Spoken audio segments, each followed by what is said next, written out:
Gagata tayo ng tilapia. Ayan yung ating pangalawang gata. Pero yung unang gata, magpapagata pa si Mapa Cooking. Ayan. Tilapia natin 2 kilos. Siyempre hindi mawala yung luya natin, sibuyas, at saka suka, at saka sili. Pichay, lagyan natin ng pichay para may gulay tayo. Like and subscribe kay Mapa Cooking. Si Mapa Cooking ngayon pa lang magluluto ulit ng gatang tilapia. Ayan.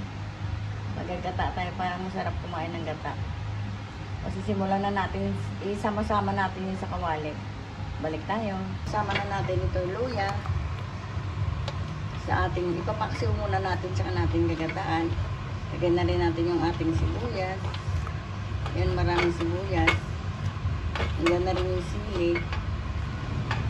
Lalagyan na rin natin yung sili. Siyempre hindi mawala yung ating paminta. Isang kutsara natin para mabango. Yung paminta natin kalating kutsara.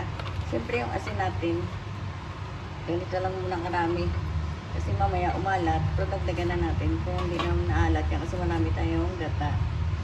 Siyempre kakamayin na ni Mapa Cooking yung ating para yung lasa.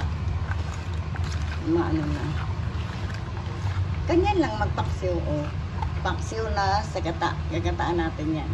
Mamaya na natin lagay yung pichay. Kasi saglit na yan eh. Lagyan natin siyempre ng ating suka. Ayan, dagdagan natin.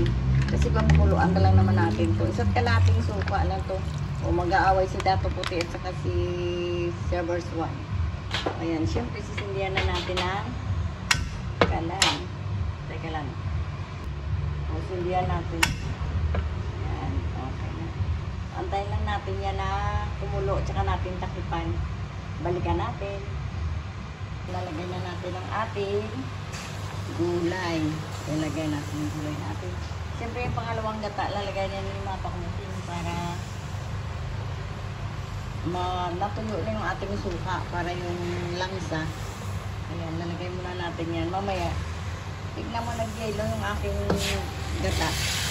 So, gata yan. Pangalawang gata lang to. Antayin natin matunaw yan. Saka natin papakita ko ngayon ulit. Mag-yelo yung ating pangalawang gata. Ano yung ating pinaksil natin na tilapia. Lagyan natin yung unang gata to. Ayan. Okay na yan.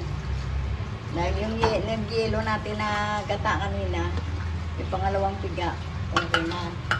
O, titikman na lang yung Mapa Cooking yan. Kung ayos na yung ating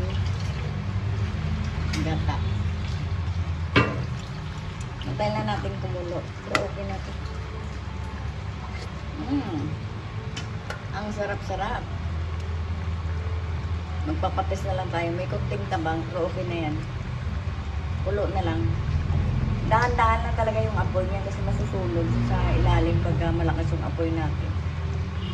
Okay na yung ating ginataan tilapia ni Mapa Cooking. Like and subscribe kay Mapa Cooking. It's me, si Mapa Cooking. Like and subscribe. Thank you for watching. Thank you sa nanonood. Thank you sa nag-subscribe.